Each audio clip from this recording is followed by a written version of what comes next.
everyone, Emma here from EA Public Relations. Welcome to another episode of Free Falling in Niagara. I had the distinct pleasure of sitting down with Saleh Waziruddin. He's one of the executives of the Niagara Anti-Racism Association, and he's going to share a lot of information about the association, some of the things they're facing, some of the things, initiatives that they have going on right now, and also he'll share a little bit about himself and his history. So I'm really looking forward to sharing this with you. I'm going to play the recording, and then we'll talk about it afterwards. Keep it locked. Here it comes. Hello, Saleh. Hi, It's so Emma. great to finally finally connect with you. Yeah, great to finally connect with you and be part of your series. That's great. Thank you so much. Free Falling in Niagara, what I like to do is I like to showcase Black-owned businesses, people that are doing things, building for the Black community. And I've been wanting to connect with you for the longest time, so I'm happy that we were finally able to connect. I'm hoping that we'll eventually be able to connect in person too. Yeah, that would be great. But I thought this was a great start to just get a sense of everything about you, everything you're doing in the community. So Thanks. let's get started. So tell us about yourself. Well, I'm Saleh Waziruddin. I'm South Asian. I was born in Canada to Indian and Pakistani immigrants, but I lived outside most of my life, most of my childhood, rather. And I'm an anti-racist activist. I was started in anti-racism even when I was a teenager, not really by choice, but believe it or not, in the high school I went to, some of the white parents wanted to segregate it. And this is in the 90s, not the 60s. Wow. And my parents ended up leading some of the effort against that. And the meetings were in my house. And so I was kind of the typist as a teenager for that effort. And that's kind of been maybe my start in anti-racism. Wow. Okay. So it started with your parents. So they Yeah. were basically the influence in you continuing on with it. And Yeah. so Oh, sorry, go ahead. so tell us about your personal experience with racism. If anything has happened to actually even feel it more and inspire you to be more involved. Yeah, I mean, I guess my whole life has been affected by it. So has many other people's, of course, but sometimes in sharp ways. I mean, the reason I'm in Canada, even though I was born here, but I was actually deported when I was living in the U.S. And there's no good reason they had to deport me. They just, got rid of me. It was pretty clear. It was racism. When I lived in the States, I helped lead a coalition to free an Ethiopian man who was wrongly arrested as a terrorist after 9/11. And that was maybe what I look back and think is my one good deed that I've done in this life. So that also, I would say, counts. And in Niagara, I have experienced racism a lot that I've spoken about. I used to do taxi driving as a second job, and I had to give that up because of the harassment. Like, I had two white customers once who refused to pay me and said, go back to Afghanistan, which I'm not from, but that's not the point. I worked in a call center for 10 years, and that's maybe one of the most racist experiences I've had in Canada, where even just after my name was said, sometimes somebody would yell samosa for no reason. Or early on, there was a white supervisor who gave a quiz to everybody, and they used the wrong, IE instead of EG or vice versa, and I got the answer wrong because of that. And I knew in my head, like, if I correct them, I'm going to get into some trouble, and I corrected them, and they held it against me for years. And I actually had a Persian supervisor who then noticed that and called it out. But it was years and years. Even my whole training class was late every time because one of the white people in training class was giving the trainer a ride, and nothing happened to him. But I came late once, and they put me on a 90-day thing where if I'm late at once in 90 days, I lose my job. So it's and you just kind of unfortunately a lot of people, including myself, just kind of put up with it, thinking like it's going to be worse if we do something back. But we have to eventually realize, you don't have a choice. We have to. It's not going to change. You can't just bear with it. It's just going to get worse otherwise. You mentioned something that I wanted to touch on a little more. You said they held it against you for years. What kind of examples did you go through that sort of talk to it being held against you? Well, in this case, I had to do I was the only one who had solved like a particular problem a technical problem that nobody else could solve. And so my supervisor at that time later on, when this happened, when I solved this problem, he was from Iran or Persia, and he asked me to do a write up of like how to do this, how to fix this problem that nobody else could solve. And the original white supervisor I had, who I had corrected years and years ago, and who held it against me, he went after this write up for like no good reason, like saying it's verbose, or that's like completely unsubstantial criticisms. And my then supervisor, who was not white, was Middle Eastern, he picked up on it right away. He knew something was wrong.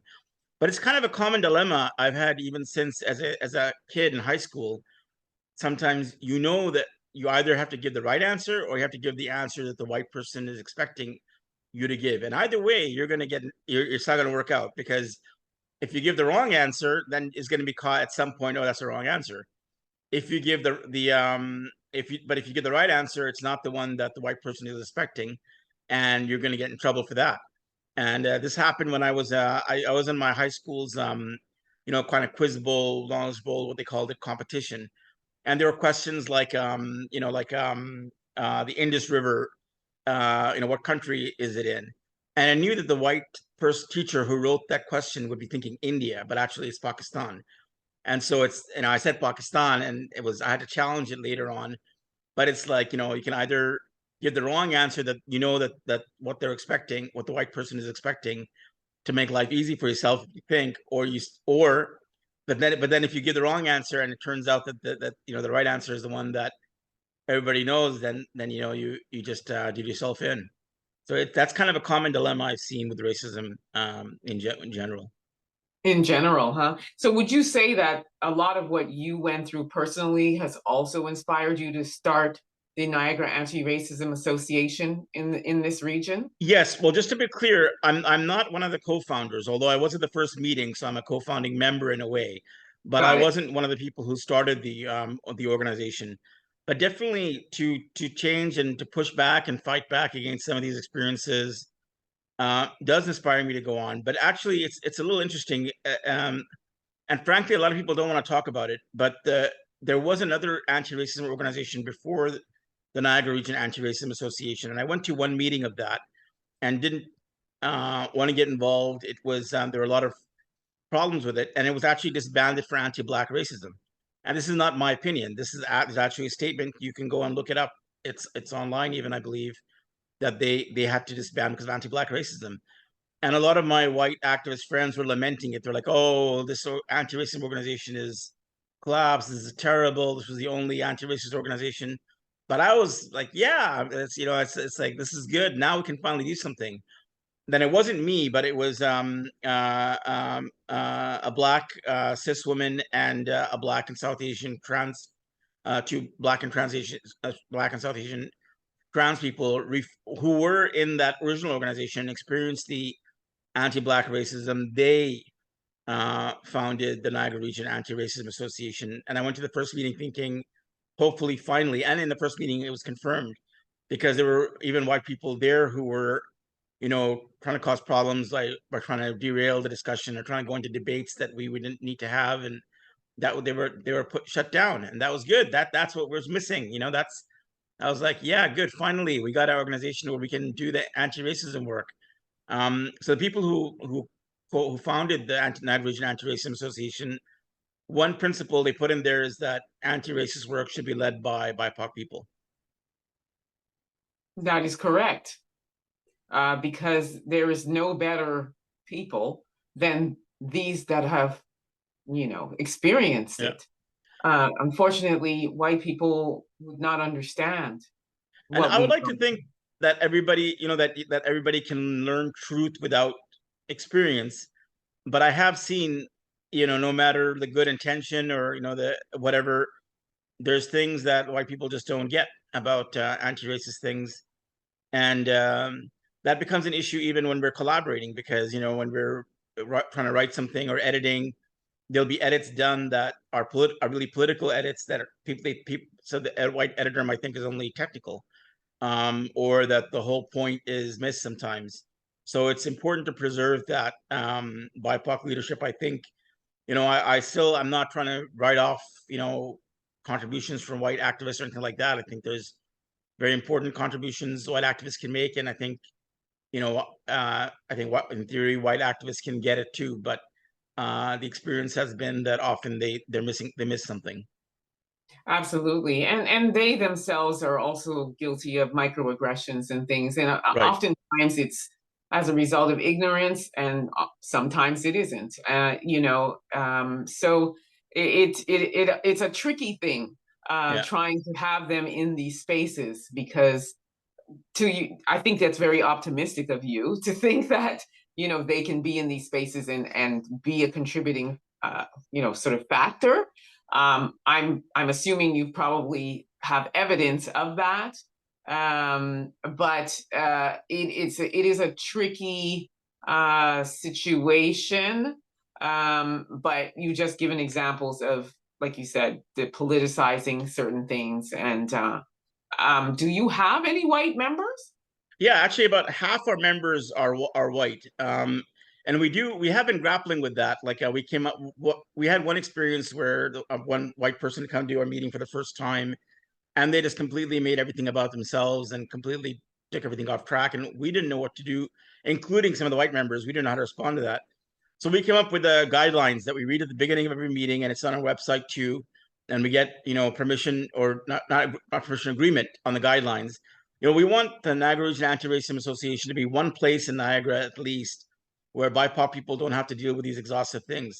But even though we read it at the beginning of every meeting, there have been some white members who still persisted in the same behaviors. So it's like, okay, well, what's the point of reading it? But we read it anyway because it gives some authority. We can point back and say, hey, look, at the beginning of the meeting, we told you we're going to call you out on this stuff. So also, we made it when COVID started and we went to meeting on Zoom. There was a new rule that we made, and this wasn't my idea, that for the first meeting, the white member would be an observer, and that kind of gives them a chance to see how the group works and see if it's a good fit. And that's actually been a good test because some people have been like, well, I'm not really white, I'm Polish, and we used to be slaves, and so on. It's like, well, you don't get it. This is Canada. Here you're white, and that's a test sometimes. Are they willing to do that, or are they gonna push back? If they're gonna push back, we're gonna have trouble later on too. So we just don't need them. Do you feel like you say there's half of the members are white? Do you feel like they're learning anything? Do you feel like there's any improvement or any, um, uh, are they contributing in any way Well, to? they definitely make contributions in terms of getting the work done. Like, we need more and more people to be doing the work. Sometimes it's kind of the opposite problem where they're too maybe they're too second guessing themselves too much sometimes. But I'll give you an example. It took us the longest time to come up with our logo, and one of the designs actually was a design I came up with or adapted from elsewhere, but I didn't go through with it. I didn't support it later on, but it had five fists, black, white, yellow, brown, red, and all of the white members voted for that logo. Some of the BIPOC members also, but the other logo, the one we have right now, which was designed by a BIPOC person, um, is just a kind of black and red design. We supported that one. And my analysis was that, well, that's actually not my analysis. There was another member, a black member, a black woman who was on our executive. She said that they probably did that because they think that that's more inclusive of them. Um, so there's some decisions I think that sometimes you can see the votes and all the white members are voting one way, and I think they're doing it because, like, for example, there was a decision, which we don't have anymore, this policy, but if somebody's not coming to meetings, not doing anything, they're dropped after a certain period. But we gave BIPOC people a longer period, which I didn't agree with. I thought if they're not participating, we don't need to hang on to Across the them. board. But the Yeah. people who voted for that were the white members, and I felt that that's kind of like a guilt thing. Like, they want to try to give extra allowance for BIPOC members, but some place that may have its place and time, but not in this one. So I think sometimes there's an opposite kind of thing where there's too much defensiveness in the wrong way from some of the white members even. Interesting. Do you are you currently, or is the association currently working on any initiatives? Are there any ongoing battles, if you will, that we're We fighting? do. Yeah, Okay. we do. So one of the things is we've been pushing for is for municipalities to have specific anti-racism advisory committees, because there's things that the provincial and federal government isn't doing that the municipal governments can step in on, and they can make bylaws if there isn't provincial, or, for example, Muslim women have written in that they're afraid to go out in the street because of harassment, and there's an actual anti-street harassment bylaw that the city of London made that actually came out of a court case in Niagara, but Niagara hasn't had it. So we've been pushing to have separate anti-racism committees, because there's been an effort before the murder of George Floyd to water down anti-racism, to say, well, it's just diversity and inclusion, make it all kind of catch-all. But the line I say is, the former mayor of St. Catharines used to say he's the first Polish Canadian elected official, and that's completely correct, and that's important, and that's diversity inclusion, but that's not anti-racism. So you got to have a separate. So we actually lost a battle on that. We won battles initially. St. Catharines made a separate one. Niagara Falls made a separate one. Then they were going to go back, and Sherry Darlene from Justice for Black Lives Niagara and I, for the association, spoke, and they backed down completely from that. But the region was actually voted to have a separate anti-racism advisory committee, but then they recently backed down, and perversely they argued that it would be against intersectionality to have a separate anti-racism committee. We weren't able to convince them on that. But there's other problems, like we're coming out with reports soon on the police. From what I found so far, the police use of force in Niagara against Black people is the second worst disproportionately to the population in Ontario. Only York is worse. And in other cities, so it's about 9 times the population here. And it used to be bad also against Middle Eastern and Latino people, but that's gone back to within proportion. But for Black people, it hasn't. And other cities, like in Toronto, the police chief said, oh, we got to apologize. And every other city, they recognize this is a problem. But here in Niagara, the police and the media are patting them on the back, saying they're using restraint. And just recently, the US government came out with a report on the Minneapolis Police Department, which killed George Floyd, saying that their use of force against Black people's disproportionality is discriminatory and dangerous. Well, guess what? It's the same as Niagara's. It's 9 times the population. And we're not doing that here. So we're pushing for something on that. There was a Black man who was killed in Port Colborne a year or two ago for a it was like a mental health call, and the coroner, the special investigations unit, rather, they haven't done a coroner's inquest. We're asking for one. Special investigations unit said more could have been done to just de-escalate him, but they didn't hold the police responsible. So together with the family of that man, we've been asking for the police to send, well, not just the police, for mental health calls to be sent not to the police. They actually have a special mental health and addictions response team, which is non-police, and they're not tied into the hospitals, so they're not backed up in the ambulances, and to have the calls go to them. But again, nobody listened to us on the council, on the regional council. So this is an ongoing battle that you're going through right now. Right. We're going to go at them again when the police budget comes up. Wonderful. Yeah, because people are, especially people on south of the border, are under the impression that racism doesn't exist in Canada. And my goal is to make sure that I send the message that it does exist.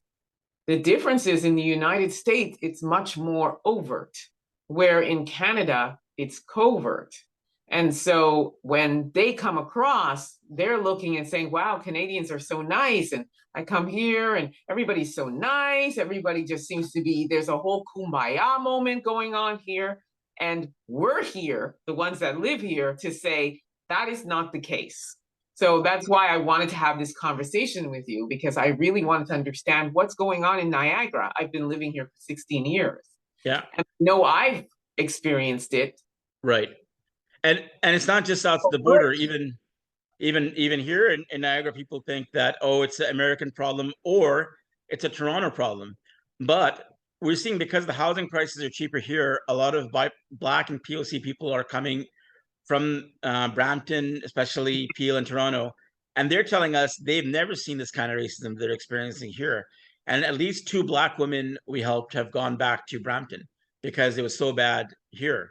Uh, Wow. yeah, and there's a denial, and we also shouldn't forget some of the effect the border has, because I mean, this was a place of refuge for freedom seekers, but it was also a place of refuge for Confederates, and some of that thinking, I think, is still here. So it goes both ways on that. And there's kind of a PR approach to racism and anti-racism here, where either we don't want to talk about racism because it'll give us bad PR, as if it's going to make it go away, or the anti-racist approaches are just PR, like just to make it look like we're doing something and not really engaging in the issue. And that's the biggest obstacle we're trying to push through, is to expose that a lot of these things are just PR, and let's get some actual real changes that people are afraid to do. There's even one progressive politician who watered down something they were pushing because they didn't think it would get support. And I said, well, if it doesn't get support, let's expose it. Let's show that people aren't willing to vote for something that's real, instead of watering it down just to say that we did something. This is I'm really grateful for this association, and I'm happy that we've been able to talk and I've been able to get a sense of the things that are going on in the Niagara region, and all the initiatives that you have in place. I think this is wonderful. Thank you. What do you think we as a community, BIPOC, can do to help? To help the association and to assist and offer support. There's a couple of things. So right now it's a summer. There are a lot of festivals and things like that. In fact, there's the African and Caribbean Music Festival tomorrow. So we're setting up tables to give out information. We've got a leaflet that we're going to put online soon called "What to Do If You See Racism." We're going to update it with some stats on local stats in Niagara. So we need volunteers to help us, even just be there for a couple hours to give information to other Black and POC people about what the situation with racism is, what we can do about it, what are some of the options you have. It's not just one thing you can do. So in the summer, that would be really great if we get people helping with that. And then there are upcoming all the time things we do where we're fighting with or pushing the municipal government, usually on something, and we could get people writing letters and speaking. Like sometimes, often they don't listen no matter how many people are speaking, but at least if we have people speaking about it, we can show, hey, look, people said all this and they still didn't listen. And that can at least open up the next election, at least some way to push forward. If we're not even speaking, then, we don't even have that. But fortunately, people have been stepping forward, but we need more. And, we need to get, if you look recently, the environmentalists mobilized a lot of people to speak about